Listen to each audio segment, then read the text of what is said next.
Welkom by ons bespreking oor proefbalanse en hul struktuur. Vandag gaan ons ondersoek hoekom individuele debiteure se rekeninge word nie in 'n proefbalans ingesluit nie en hoe dit finansiële verslagdoening beïnvloed. 'n Proefbalans is 'n opsomming van alle groot boekrekeninge. In plaas daarvan om elke debiteur te lys, gebruik dit 'n debiteurekontrolerekening om die totale bedrag wat deur alle debiteure verskuldig is, op te som. Deur individuele debiteurssaldos in 'n enkele kontrolerekening te konsolideer, bly die proefbalans bondig.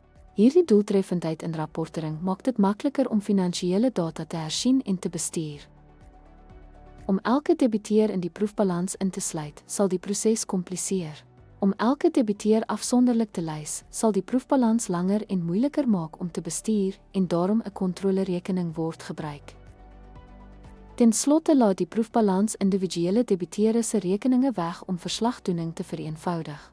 Dit gebruik 'n gekonsolideerde debiteurekontrolerekening om die totale uitstaande bedrag op te som, wat duidelikheid en doeltreffendheid in finansiële bestuur verseker.